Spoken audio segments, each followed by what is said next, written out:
Good morning, everyone. This is Alan Hughes from Ascarii. Thank you for joining. Today's presentation is to learn a little bit more about Ascarii, about SAP Business One, and to really discuss what the art of the possible is. And if anyone has any questions, everyone's currently muted, but if you notice on your screen, you will be able to actually go onto a chat feature. So by all means, ask any questions there. Or at the end of the session, I will make everyone available, and any questions, we have a Q&A session. And if people are a little shy, we can always do it again privately afterwards. So, right, so without further ado, so a little introduction about Ascarii and who we are and how we relate to the world of SAP Business One.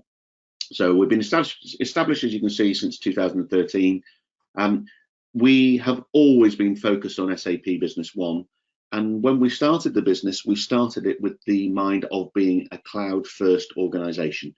So that meant that whilst we do have customers who have their SAP Business One solutions on-premise, the majority and most of the new people that take us on as a partner to take on SAP Business One are utilizing our cloud platform. And I will stress that not only are we SAP Business One Gold partners, but we're also AWS accredited consultant, we're partners of them as well, and we sell their services too. So we built our cloud platform on AWS simply because they are recognized as best in the world, best of breed. They are phenomenally good at keeping themselves ahead of the competition. They release a new product every 3 or 5 days. It really is a phenomenal organization to work with. And what we've done is we've actually built our cloud platform on AWS with specific, shall we say, all the needs of SAP Business One are dealt with. It's specifically set up for an SAP Business One customer. So much so that we have a second part of the business called Cloud for Partners. Now, I know this won't affect you too much, but what it does mean is that over half of all UK SAP Business One partners are actually using our cloud platform to host their customers on. That's how strong this solution is. SAP have recognized the strength of it. We're one of 4 partners in the world that they recommend that isn't their own cloud platform. And it's not just the UK and Ireland, but we are now, the Cloud for Partners product services is now being sold to partners around the world, of which there's over 800 partners who specialize in SAP Business One. So we've touched on what we do. It's very much a case of that Business One has some requirements in the cloud. That's what we're expert at. And one of the questions I get asked quite often is, well, why should we go to the cloud? And it's really market-driven forces that are moving everybody that way. As you can see, that the demand for cloud is growing. The majority of larger businesses have already invested in it and are utilizing it extensively. And what it also is now, well, the benefit for you guys from there is that the big companies, having spent so much money on cloud infrastructure and investment, is that it's made it more affordable for SMEs. And that's key, because that's where SAP Business One sits. It's very much case if it's aimed at that marketplace, and now it's affordable for all. So cloud is definitely a way of reducing the pressure on an SME of having to maintain systems, employ people to maintain those systems.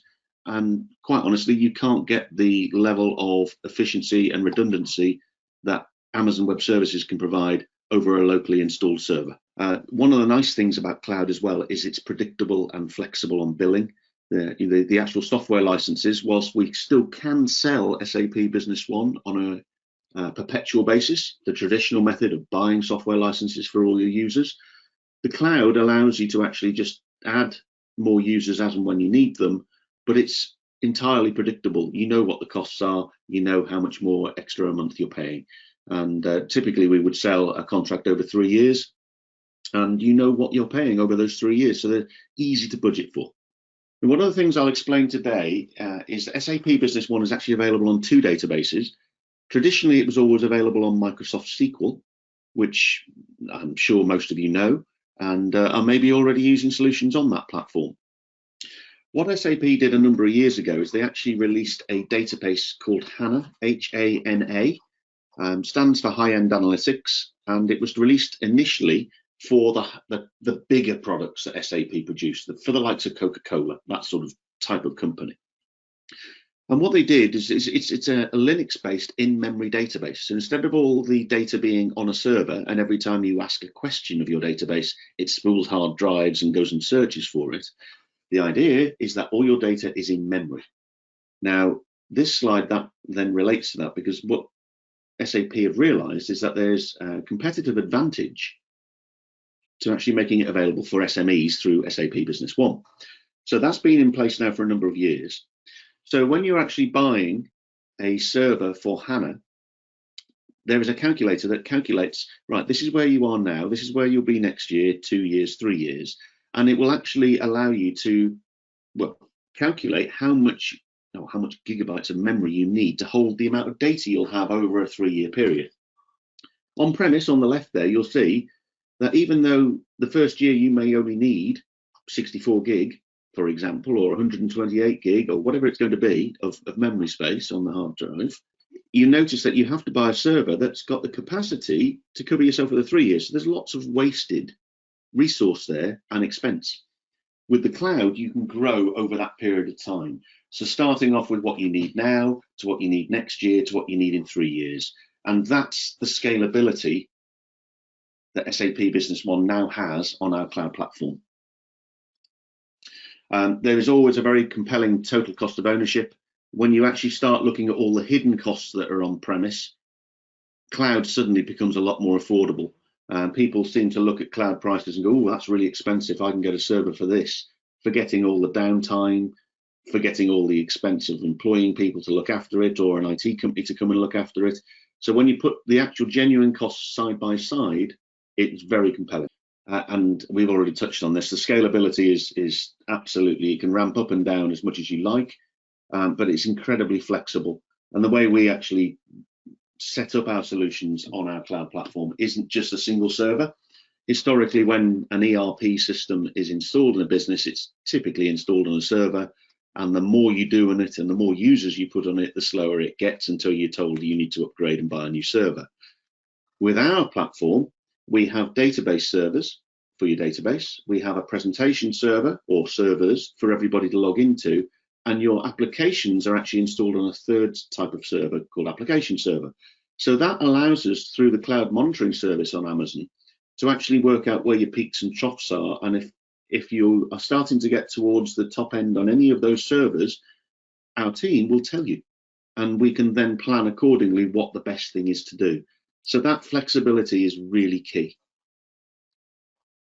It's a complete design and build service that we provide. It's very much a case of that we would analyze what your needs are now, but most importantly, what your needs are in the future, so we can talk about what options you have and make sure you're making the best decision. Touching on security, Amazon Web Services is at the actual very peak of security when it comes to cloud platforms throughout the world. They are the biggest cloud provider in the whole planet. They have phenomenally secure data centers, and also those data centers can talk to other data centers in different regions. So if your data needs to be backed up in one, and if you really wanted to, you could back it up to a completely different region. So if Asia went down one day, Europe is still running, or America is still running, and so on. So it's much, much safer than having a backup from your on-premise solution and then taking it home, which is quite often what I get told happens. It's also very compliant. So no matter where you trade in the world, if there is a compliance issue that needs resolving, Amazon already have. So very much a case of they're ahead of the curve there. And you know, these are sort of areas we're already dealing with either ourselves, because we do get involved in global rollouts of SAP Business One, or other SAP Business One partners in all of those countries highlighted so far, and this is growing. So enough to do with the actual presentation itself. Let's have a look at the actual software. So just making sure you can all see my screen. Yes, you can. This is SAP Business One, and it's the latest iteration. So this is version 10. which is due for imminent release and is already in a number of test sites around the world. So what I currently have is when I log in, and you can see I'm currently logged into a demonstration system called OEC Computers. That's the company I'm in, and I'm logged in as myself as Alan. But if I click on here, you'll notice that Business One can have multiple companies. So out of the box, it's multi-company, it's multi-currency, and if you do have multi-companies, there are consolidation and intercompany trading options as well. But our demonstration system is IT related, so printers, labels, that sort of thing. So may not be exactly what you do as a business, but this is in use in such a diverse range of industries now that it will easily cope with what you need. And the way I've got my screen set up at the moment, when I log in as myself, this is the screen that appears. So as you can see, I've got a number of widgets, as SAP call them, which are dashboards, graphs, charts, counters, processes, and you can have as many or as little as you wish. And I will also stress that every user that logs into Business One has their own view of their own world. So if I'm in credit control, it's all about next calls, who owes the most money, how long is it been overdue, etc. If I work in operations and stock control, I'm looking at warehouses, I'm looking at bin locations, I'm looking at stock levels, and so on. So these can be configured to what you like. They can be changed. So as you can see, some of them are color coordinated. So you can see if, in this case, we're owed too much money and it's gone up, so it's in red. Whereas total sales amount has gone up and it's in green, so that's going well. But if we're not being paid, there's an issue. So this is the idea of these widgets, is to help you manage your business by exception in each of your roles. And this can all be configured very easily. If I click on the pencil here, because I've got the access rights to do so, I can change my own screen. So I can move any of these around, I can bin any off, and if I want to, I can also click on plus. These are the standard widgets that come with SAP Business One. One of the nice features, though, is that you can create your own. You're not limited to these. You can create whatever you want to see. And we'll show you a little bit more there. And this is the power of HANA. This is one of the nice features you've got in the HANA version over the SQL version. So I'll just save that to my desktop, my cockpit. Now, without going into the menu structure straight away, just explaining some of these widgets to you. Nigh on every one of our customers uses these top three all the time. So my recent updates is that whatever the last things I did in the system are actually being shown here. So if I get called away to a meeting, or I go home for the day and I come back the next morning, I can instantly click on where I was and it will load back where I was without having to go and look for it. Nice, simple.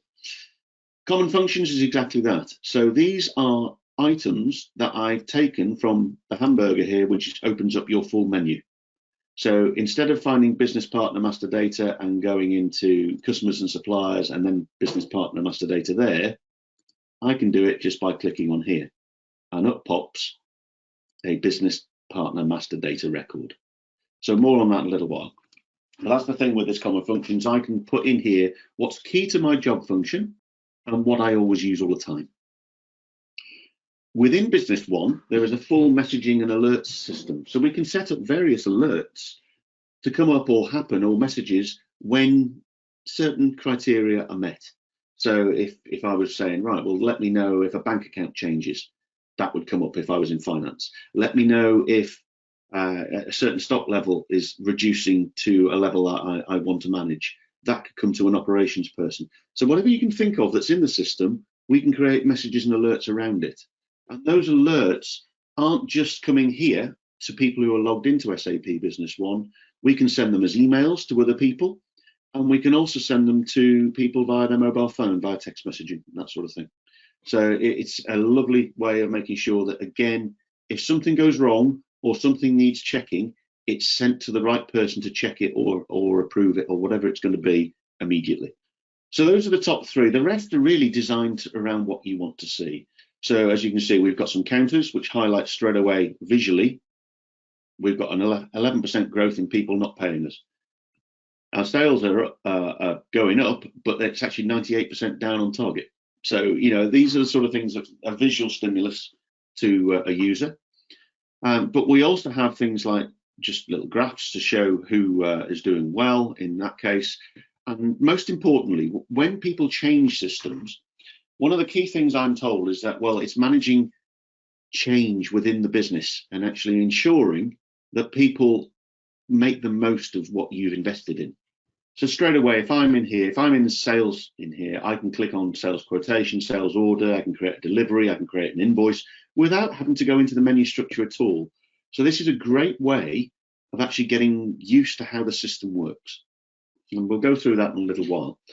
These processes also exist for financials, and they also exist for stock management with multiple warehouses, and also for your purchasing processes.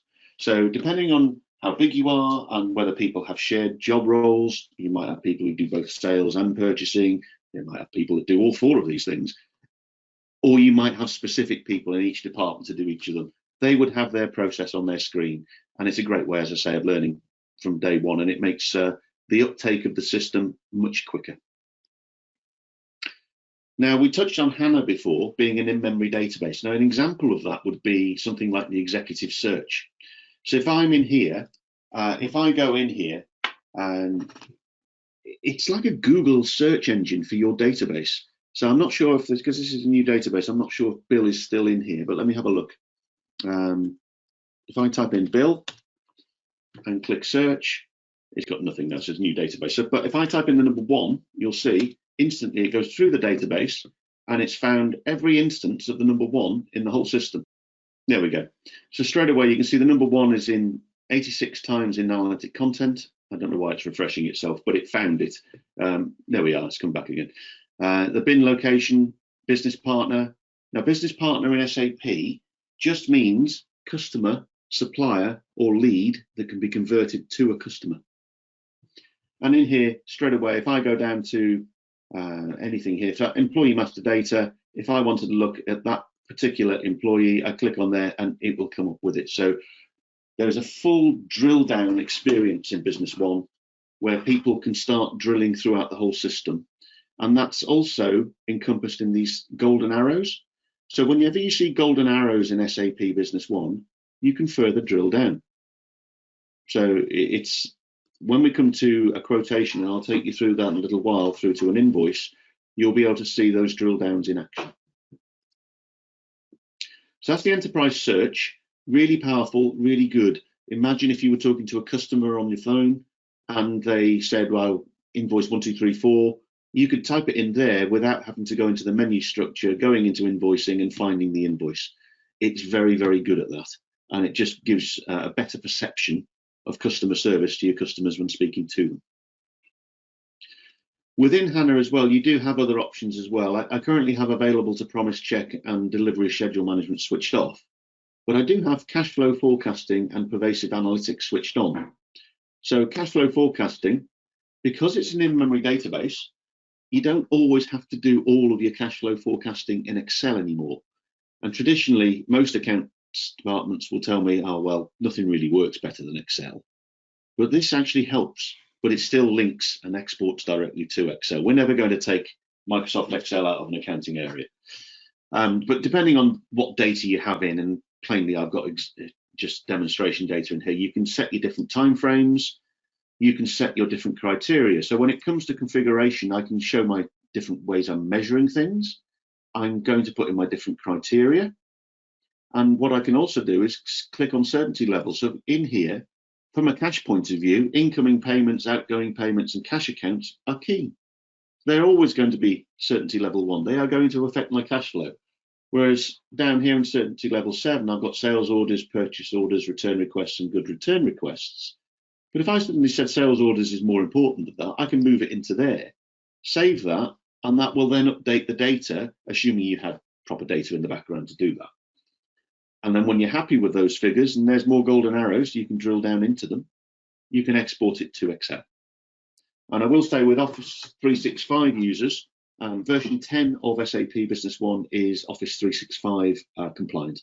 So it works with it well with it. The other part that is really useful is something called pervasive analytics. Now, again, this is using the HANA engine to drive this, but this allows you to create your own KPIs, your own dashboards, and your own advanced dashboards.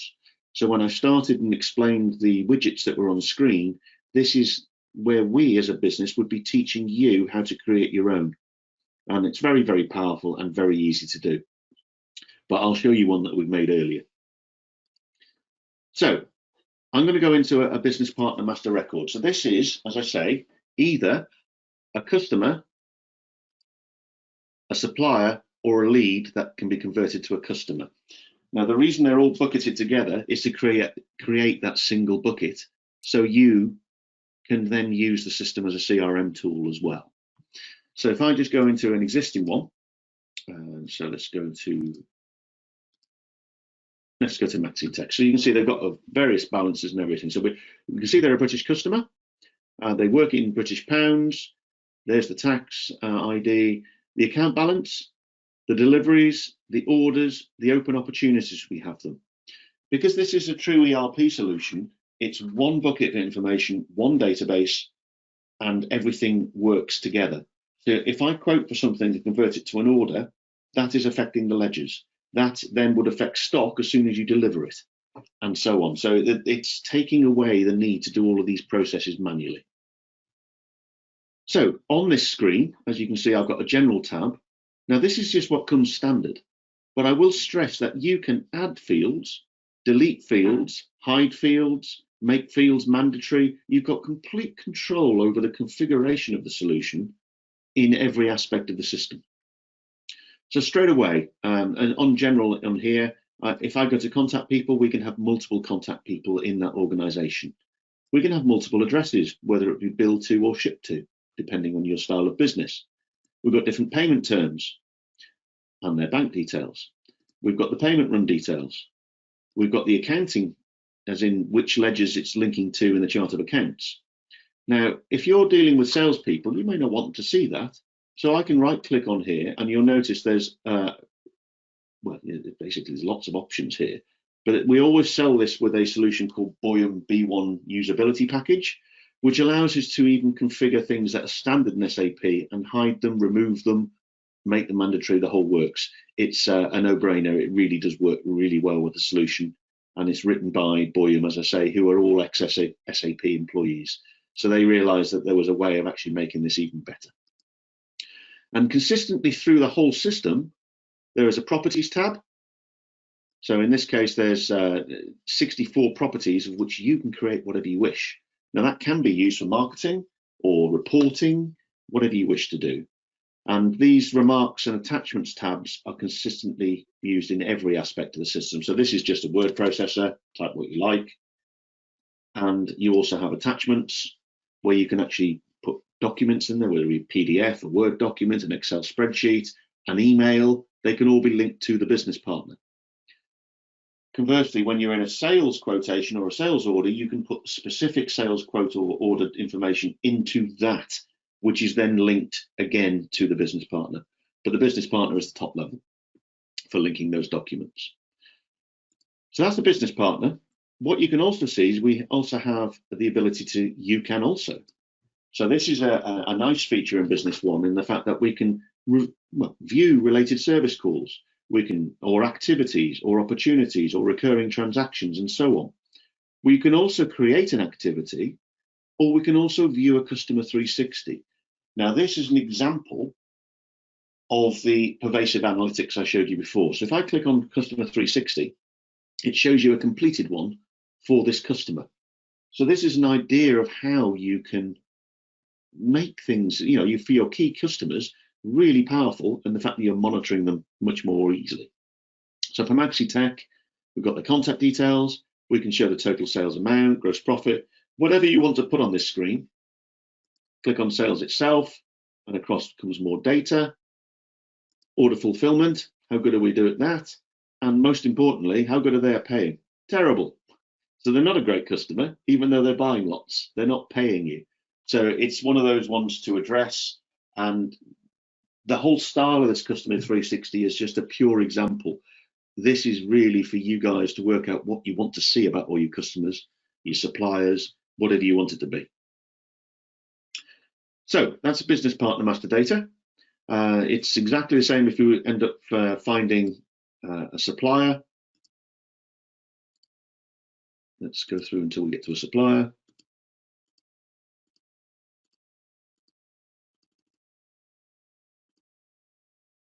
Well, there's a lead, so there's a difference. So this one in this case is someone who is not a customer or supplier, but someone we're working on actively to look to convert. And then it's very easily converted to a customer when you're ready. But suppliers are exactly the same, except it's obviously in reverse in certain areas. So moving on from business partner master data, well, before I do, if I go back to that, notice that there's over here something called UDF. Now, this is user-defined fields, because not only can you create fields on the main screen, you can also have a list along the side, which can actually do lots of things. So UDF can be creating fields that you want to keep here for reporting or just for viewing. You can also create tabs for different things. So in some cases, if you work in a telesales type operation where you've got people actively selling and trying to upsell, what you can do is create a tab here, which will give you a list of what they've bought before. So when they're ordering something else, oh, you bought these before, do you want some more of those? Little things like that, just to try and drum up a bit more business with your customers.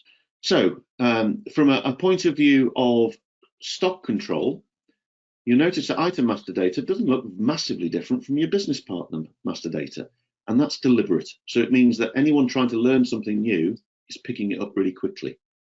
So again, if I go into a stock item, so in this case, this is an office printer. It's in our item group of printers. It's got a unit of measure group as manual, but you can set up various units of measure. There's no limit. You can mark it whether it's a stocked item, something you sell, or something you purchase. It can be all three, two, or just one. And in here, we've got the general information. We've got the purchasing information, who our preferred supplier is. I currently, for some reason, on my demonstration system, got the American English put on, which is why it's saying vendor. But if we put on UK English, it says preferred supplier. You can also have manufacturer catalog numbers against the item code that you store it as well. So if your customers keep insisting on using their own or somebody else's, you can link the two together, and you can link more as well. So in here, you can put all your criteria around measurements, factors, that sort of thing. Sales data, it could be different. So you could actually buy in pallets, sell in niches, or sell in boxes. The boxes could contain 6, 12, or 18 of the items. You can set as many of those units of measure as you like. Now, stock data, this is where it would show all your warehouses that you have set up. So these can be real or they can be virtual. So a good example of a virtual warehouse for a lot of businesses, you maybe only have a couple of warehouses, is that you could set up a quality control area, a quarantine area as a virtual warehouse, but any stock that moves into it, so goods in, goes in there for checking, or before you send out to customers, it goes through there before you send it out, that stock then becomes invisible to salespeople, so they can't sell it again. Little features like that make the system really, really useful. But there's unlimited amount of warehouses. SAP Business One, since it started in 2003, has always understood stock really well. It was primarily set up for stock-based businesses, but since then it's just improved no end and now can go into a wealth of different industries. So you can have multiple warehouses, bin locations, you can have all sorts of virtualized quarantine and any other reason warehouses as well. So it's up to you. But in here, when we go into stock in a little while, you'll be able to see how much of each stock item is held in each of the warehouses. Planning data, because SAP Business One, as I say, is a true ERP solution, it has an MRP engine in there. It's MRP1, so if you're in manufacturing and you need something more detailed around MRP2 and all the things a bigger manufacturing organization needs, there are well-established, proven plugins for Business One that gives you that enhanced functionality. But out of the box, you do get MRP1, and you don't have to be manufacturing to use this. So it stands for Materials Resource Planning, and all it is a big calculator. So you say how much you've got in stock, how much you've got on order, how much you've got on sale, and how much you think you're going to sell, and it will calculate, right, well, you need to order this, that, and you don't need to order those because you've got plenty of them to fulfill what you say you're going to be doing over a time period. That's the MRP engine, and it's really simple. So in this case, this item is planned by MRP. We do stock this item, as we can see here. So when we come to our planning, the planner will actually use the MRP engine to calculate, have we got enough stock for this time period from here to here to fulfill what we think we're going to sell and what we've got orders for. That's it. And if you haven't, it will make a recommendation to the planner or the buyer that we buy more. But it's still your choice. It's not automating that. It's just making a recommendation. Production data is only relevant if you are producing anything.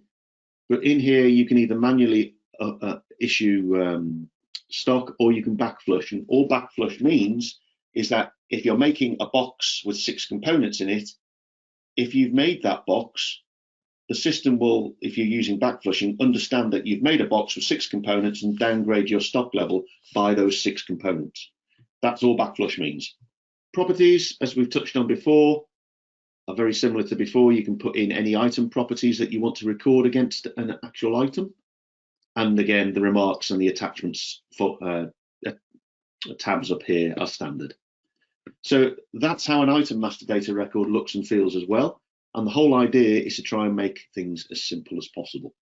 There is a full chart of accounts. The whole accounting structure in SAP Business One, it's accredited by the ICAEW. It's a proven financial solution, not just for the UK, but globally. There's now over 75,000 businesses running SAP Business One around the globe, and they have all the financial regulations in for all of those geographical areas in which they sell. So it's very, very well proven. You don't have to have this chart of accounts. Part of what we provide as a solution to you at Ascarii is we listen to how you want to work.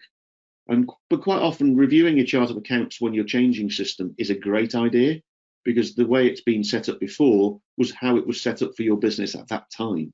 And if you've had your current system for a number of years, it's sometimes a good idea to change your chart of accounts, to modify it to now provide you with the ability to not only stay where you are now, but to grow further in the future. And it's our job at Ascarii to help you design the solution to cope with that growth. But as you can see, at the moment, just got assets here, we've got liabilities, capital and reserves. It's a very simple structure, but we would work with your finance team to ensure that that's set up in the way that you want it to be set up. A good example on here would be just to take you through from a sales quote to an invoice. So if I start on a sales quotation, I'll make it big so you can see it's taken over the whole screen. So I'm going to choose what customer I want. So I can either click on here and choose, or if I know who it is, I can start typing it in. So I'm going to make this, let's sell it to River Limited. Click choose, so it knows immediately who the contact person is.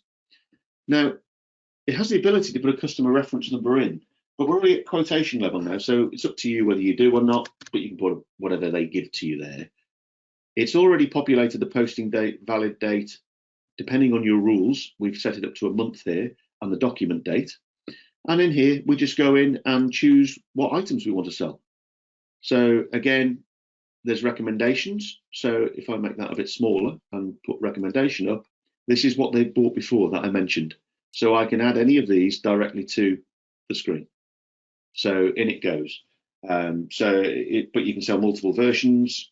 You can see it will change the price accordingly. And that's the whole idea of building up a quote.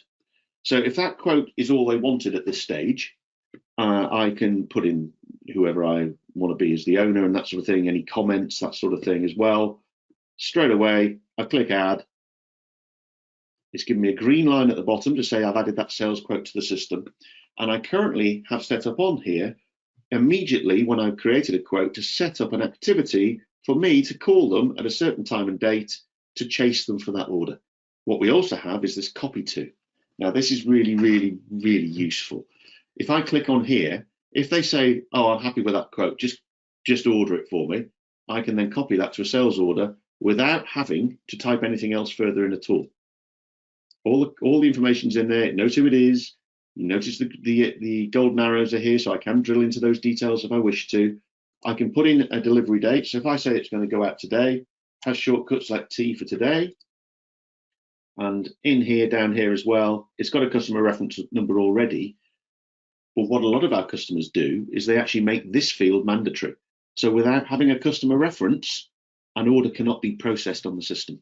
Click add, and you can see that this is actually based on sales quotations 1252. There is a link between the two. So click add, and now I copy that to a delivery. So there's the delivery. Familiar screens, you're not learning something new every time. I'm happy with everything on there, so I'm going to deliver that. It's going out of the door. Yes, I'm happy to do that. And then lastly, I'm going to copy that to an invoice. Or if they come back with a return or a return request, you can do that too. But in this case, I'm just going to say copy to an invoice. I'm happy with all that detail. There's all the links from quotation through to invoice. Click add, and that invoice is now created. Now, what I can do, and this is a nice feature, it shows you all the linkages there. But if I right click on this particular page and go to relationship map, this is actually showing me all of those processes linked together. So starting off with a sales quote, which is locked off because it was converted to a sales order, which is locked off because we delivered it, which is locked off because we've invoiced it, but that hasn't been paid, so that's still open. So if I double click on that, there's the invoice that we created. And until we get paid, that will remain open. And if you wanted to see open items, if I just close these down for a second, just tidy the screen, you can do it up here on the menu as well. If I go in here, this is everything that's in SAP Business One. So administration typically doesn't get seen by users. This is only for system administrators. So in here, I'd be setting up how many companies we have, who uses the web client, which I'll show you a little later, the exchange rates, approval processes, alerts and workflow, all in there. So that's typically not seen by most users.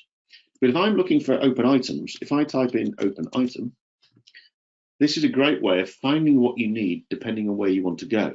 So if I'm looking for open items on the sales reports, I click on that, and there's my open items on sales, orders. But if you then go here, this is where you can now start seeing what my open quotes are, what my open unpaid invoices are. In that case, nothing there, but credit memos and so on. So all of my documents are here. Now, when I'm in this, what I can then do is I have these golden arrows. So straight away, that document, if I want to see that document, I click on the golden arrow, there's that invoice. Right, I want to speak to Sarah Keel about that. So I click on the vendor or the person, and then it goes to Sarah's details. If I want to look at the account balance of the company, that's going straight to the ledgers, and there's the balance. So it's a very powerful system in the way that because it has that one database, one version of the truth, you can go around the whole system just from one document to start with. But the open items list is a pretty important and well used document within the system because it covers off so many different areas. Looking at the menu as a whole now then, so if I show you on here, financials, we've got chart of accounts. If you're a professional user and you have the administrator rights to do so, you can edit the chart of accounts, but we can pull any of these things across. The journal entry, if I'm doing those as part of my job all the time, I can just go onto here and drag it across to my common functions. It's now there. I don't need to go into this menu to get there every time. So I'm finding ways of saving time and making myself more efficient on a constant basis. CRM is built in, so in here we've got, in one place we have the business partner master data, and I can move this across so you can see everything more readily. I can set up activities, as we briefly saw before. We have the ability to set up campaign generation wizards to create campaigns, and I will stress SAP like wizards.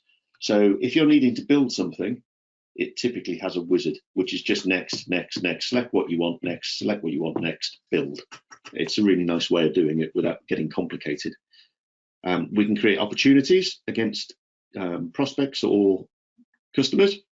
We can create quotes as we did before, sales with sales orders. It's just all of this information can be got elsewhere, but they put it nicely into a CRM folder for us.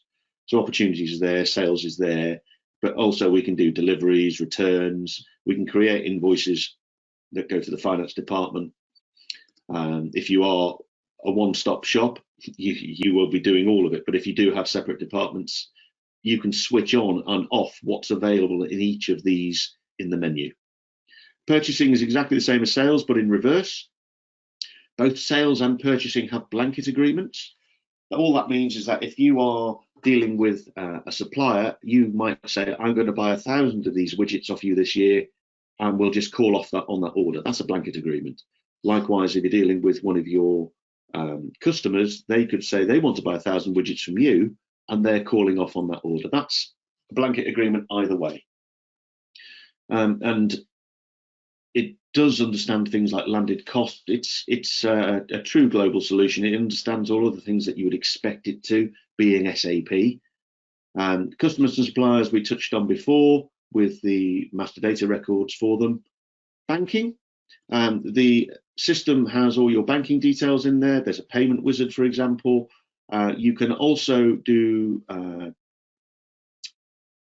your bank statement reconciliation. So if you are dealing with a bank that will give you your statements electronically, you can import them into SAP, and depending on rules that you've set, you can then say, well, if it's within £5, just match it and push it through. If it's a penny out, I want to know. So it's how strict you want to be on managing by exception, but that can be done too.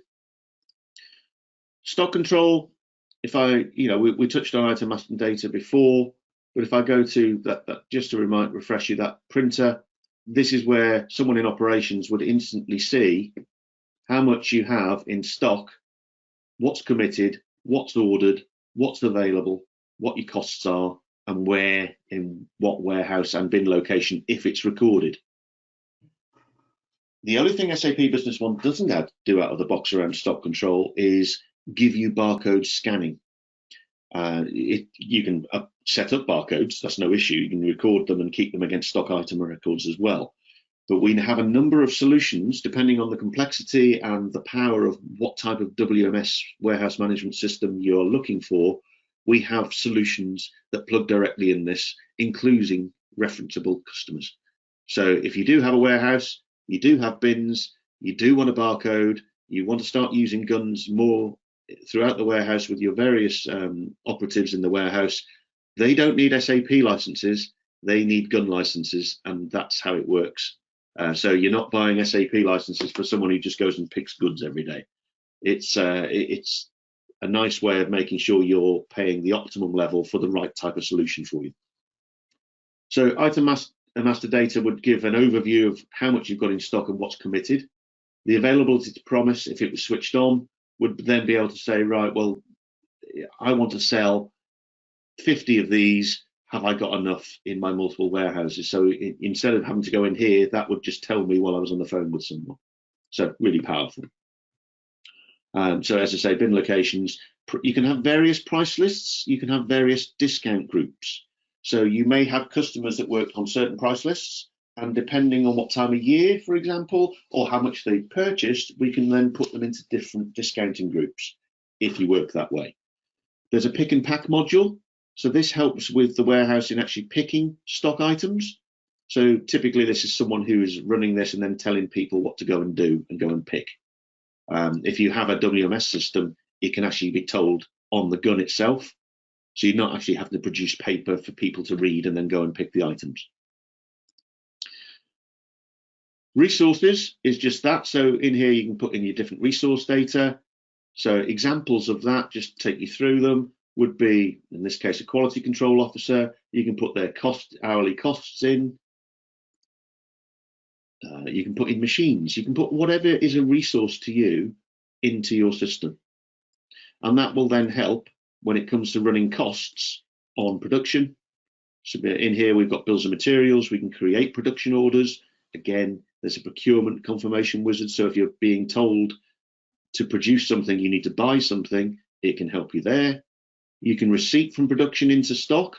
So you've made 10 widgets. Those widgets, 5 of them are going out of the door, but the other 5 have been made for stock purposes. So that goes then to whichever warehouse you wish, and the system can be told which warehouse, which bin location, which row and aisle, that sort of stuff. You can also issue things for production and so on. So it's a good starting point for people who are producing things, really good for people who are putting simple kits together. And as I stressed before, if you've got a really complicated or more comprehensive manufacturing requirement, we have solutions for that too. MRP we touched on before. We've got MRP forecasts. The wizard itself is just building the data to create a calculation, that big calculator I talked about before, and order recommendations. So in here, if I click OK, just generally on everything, it's telling me what to buy and making suggestions. And then I, as the end user or the manager, will be selecting which ones I actually want to order. And that will then automatically go and order them from your suppliers. And documents going out of the system can either be emailed directly, they can create PDFs, they can send faxes. They can, I don't know how many people still use faxes, but there are some. Or you can print the old-fashioned way onto a piece of paper and send it to them. So that's all there. Within Business One as well is a really good service element. So if you're dealing as a business and you are servicing what you're selling, or your business is a service business, you will be able to create service calls. You can set up equipment cards. You can store and have knowledge base around your service contracts. All the issues that have arisen in the past, you will start building through a solutions knowledge database, creating documents. But I will stress as well, SAP Business One has 2 apps that come with it for free. One is a sales app. So if I'm in any operation doing something around sales and I'm with a customer or I'm out on the road, I can instantly look at data in the SAP system through my app. That's either Android or Apple iOS. Likewise, there is also a service app which allows a service engineer to record where they are, what they're doing, say things are finished, and that's updating your system automatically, immediately. That's the key thing. There is also human resources in here. So what you can do is, I tend to find a lot of SMEs don't actually have an HR system, old-fashioned filing cabinet somewhere tucked in someone's office, whether they have an HR officer or whether it's the FD or whoever is responsible for it, that's where they keep the data. What you can now do is actually hold all of your employees' data in the system. So in here, you'd have their details, whether they're active or not, what their code is, their email and contact details, their work address, their home address, and whatever you want to record, memberships.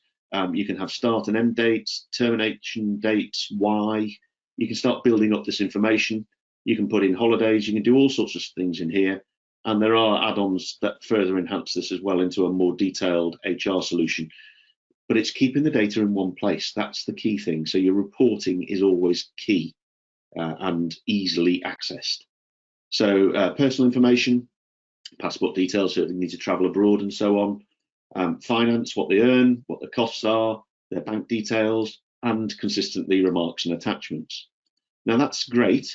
What you can also then do is record timesheets. So if you are looking to bill people's time to customers, you can, in a number of ways, either manually populate timesheets for them, or there are ways to automate that and actually push those timesheets directly into Business One.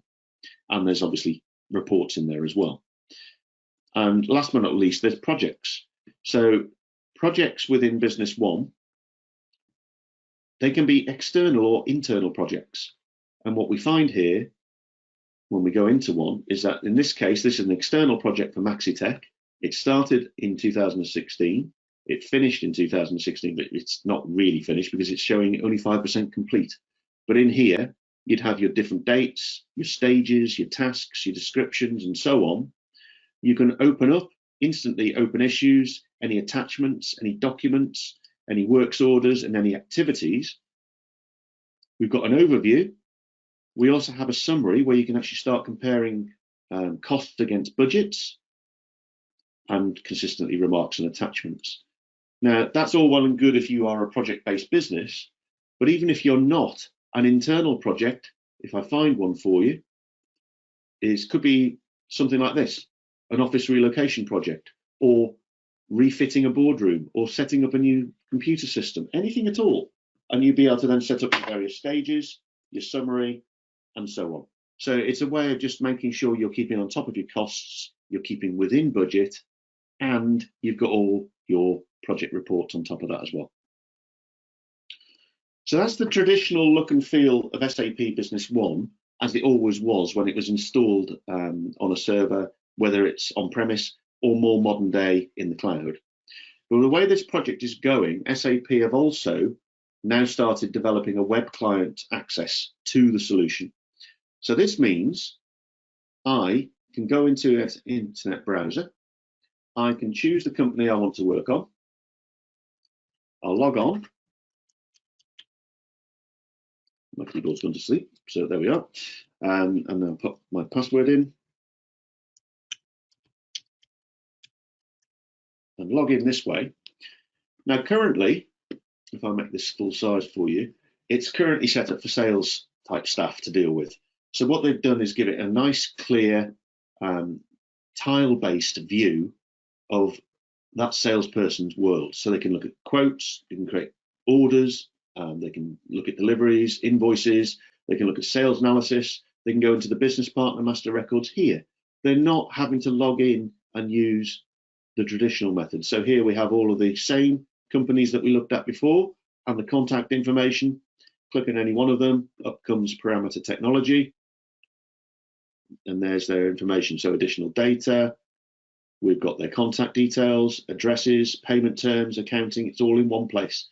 You can go very quickly to these as well just by clicking the tab and it goes directly to it. That's the idea of, and what a lot of people are looking forward to is actually being able to log in via a browser, because it then makes your system device agnostic. You can log in on an iPhone, an iPad, an Android device, a Mac, a PC, and it doesn't matter where you are in the world. So in here, that's my home. I can look at the sales, and as we go through, you can see there's the analysis, including the sort of dashboards that we were looking at before.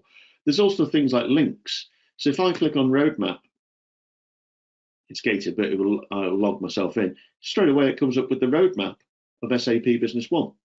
And in here, you can see, if I go to this, this is the way that SAP Business One is being designed. So they are taking note of the Internet of Things. They are looking at machine learning. And in fact, machine learning is already in use in SAP Business One, because there's a business in Mexico that stores pipes on their sides with only the edge sticking out on a bay in a warehouse bin. And it was some poor person's role to go and count these pipes to see how many they had in stock. It's next to impossible when they're all circles facing you. So all he does now with machine learning is goes with his camera phone, takes a picture of all the pipes in that bin, and the machine learning element actually counts how many circles it sees at the end of the pipes and immediately tells him how many stock items he has. That's an example of machine learning. Another technology, and if you go onto YouTube, there's loads of videos on YouTube around SAP Business One, but there is one, if you look for it, where SAP Business One is linked to Alexa, and people are asking Alexa to do their month-end accounts, and it will start the process. That's the sort of thing that people can now do within SAP Business One. But what I do want to stress in here, this is a global solution. So this just keeps getting better and better as a solution. This has gone up. It's over 75,000 customers now. There's 50 country localizations. It's got 28 languages in it. You know, it's 2 forms of Mandarin, 2 forms of English, and then we've got various others from around the world. The actual product itself as a stack, the core system has a lot of things where anyone as a partner who develops a solution for SAP has to be accredited. And all of those accreditations mean that all of their developments are written in the same language as Business One, so their products upgrade with Business One. The days of yesteryear when the answer was always yes and someone did some coding on the edge of your system, and when it came to an upgrade, you then had to completely rewrite your coding for your bespoke element, are gone with SAP. That does not happen. So you'll find that any recommendation that Ascarii make around SAP Business One, they're always in the same core programming language as SAP Business One, and that ensures that they are upgradable. But this roadmap I can send to any of you afterwards as well. This only goes to 2024, but having attended the SAP Summit in Palma 3-4 weeks ago, I can categorically tell you now there's over 10 years worth of roadmap already planned for SAP Business One. So it's a very secure investment. And the reason being is that SAP plainly make most of their money from their big Coca-Cola Shell type companies. But the way they win new customers, the most successful way of winning new customers is to win SMEs with SAP Business One. And that's how they're getting new customers to take on SAP Business One there. And progressively, large corporates like Coca-Cola are now buying SAP Business One for new startup factories, warehouses, and offices, because it links to the big SAP products. So if you've got any suppliers or customers that are using bigger SAP solutions, this will be of interest to them, because you can then link the two together. And even if they don't, they're a proven EDI, and because SAP Business One has a fully published API and proven API at that, we can pretty much integrate Business One with anything. And we have done with numerous things. Some people have not wanted to let go of their CRM system. We're currently integrating to Salesforce in one of our larger customers. We've done it with other products as well. HubSpot or whatever your choice of CRM system is, we can integrate to it. If you want a warehouse system, we've already got those. Manufacturing covered. So if you come up with something, websites, we've got people who are using already well-developed integrated websites that fully integrate with Business One. Alternatively, if you're using Magento or another website provider to run your e-commerce side of the business, we have integrated to loads of them. It's all the art of the possible. And what you get with Business One is an exciting platform to take you forward for the future. So I'm going to open up who's attending. If anyone has any questions as I unmute you all, please do ask me any questions. Okay, so does anyone have anything?